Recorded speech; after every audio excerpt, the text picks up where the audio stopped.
J'imagine que vous avez entendu parler de ChatGPT en long, en large et en travers depuis quelques mois. Et si vous êtes un tout petit peu intéressé, vous avez vu toutes les possibilités que va offrir cette intelligence artificielle. Cette vidéo n'est pas un énième tuto pour apprendre à poser des questions à ChatGPT. Cette vidéo est plutôt un petit point à réflexion sur les années à venir et pourquoi c'est le meilleur moment pour devenir un créateur. J'ai toujours vécu avec l'idée qu'on est tous des créatifs, on est tous des artistes. Mais il faut bien faire la distinction. Quand une personne me dit non, je ne suis pas créatif pour un clou. En fait, dans ce cas, on parle de la créativité d'un peintre qui peint sa plus belle œuvre ou d'un musicien qui joue une œuvre inspirée. Donc ça, c'est de la créativité, oui, mais ce n'est qu'une facette de la créativité. Et si vous faites de la cuisine et que vous vous dites « Tiens, j'ajouterai bien cette épice à ma recette », c'est être créatif. Si vous êtes en train de réarranger votre salon pour trouver la configuration qui vous conviendra le mieux, vous êtes là aussi créatif. Donc la créativité, c'est tout simplement chercher des ressources en nous pour résoudre un problème. Et ça, on le fait quotidiennement. C'est pourquoi je suis à peu près tranquille pour affirmer qu'on est tous des créatifs. Ensuite, on peut choisir d'exprimer notre créativité via différents médiums. Et c'est à ce moment-là qu'on devient un artiste. Dans le cas de la photo, on choisit un sujet, on choisit un cadrage, on crée une mise en scène et on déclenche. Avec cet acte de déclencher, on a créé une photo, une image qui n'existait pas 5 minutes avant. Donc, très bien, on a parlé du monde des créateurs, mais quel est le lien avec l'intelligence artificielle maintenant ?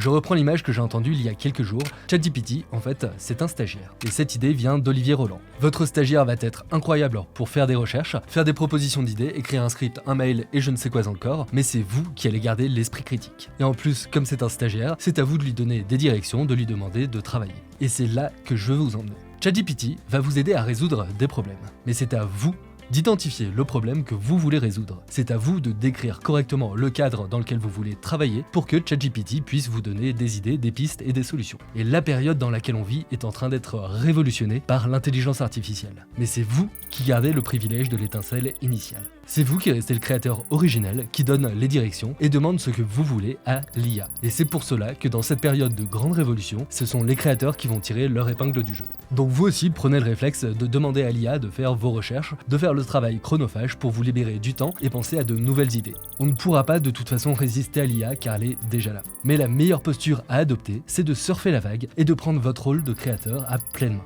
On est à la meilleure période de l'humanité pour pouvoir dire qu'on est tous des créateurs, on est tous des artistes. En effet, vous allez pouvoir réfléchir à plein d'idées et ensuite demander à l'IA d'étoffer ces idées, de vous donner de nouvelles pistes et ainsi de suite. Donc, tout le travail de recherche qui était auparavant hyper chronophage sera fait par votre ordinateur et vous pourrez vous concentrer sur la partie à hyper haute valeur ajoutée, c'est la recherche d'idées. Un petit exercice que vous pouvez faire pour commencer à prendre le train en marche, demandez à ChatGPT de vous donner des idées de photos ou de vidéos à prendre si vous vous baladez en ville ce week-end, si vous allez au parc ou si vous allez faire une promenade en forêt, à la plage et ainsi de suite. En faisant cela, vous donnez à ChatGPT le cadre et ensuite l'IA pourra vous suggérer plein d'idées auxquelles penser pour prendre vos images. Et là où notre rôle d'artiste et de créateur intervient, ce sera à vous et à votre sensibilité ensuite de choisir quelles photos sont les meilleures car cela l'IA ne le pourra pas. Donc on garde chez nous la pensée critique. On va s'arrêter là, c'est une vidéo assez rapide. Merci d'avoir regardé la vidéo et si vous voulez, j'avais fait une autre vidéo sur le thème On est tous des créatifs, je vous mets le lien dans la description. Bonne sortie photo pour ce week-end et dites-moi en commentaire les idées que vous a suggérées ChatGPT. Et je vous dis à la prochaine.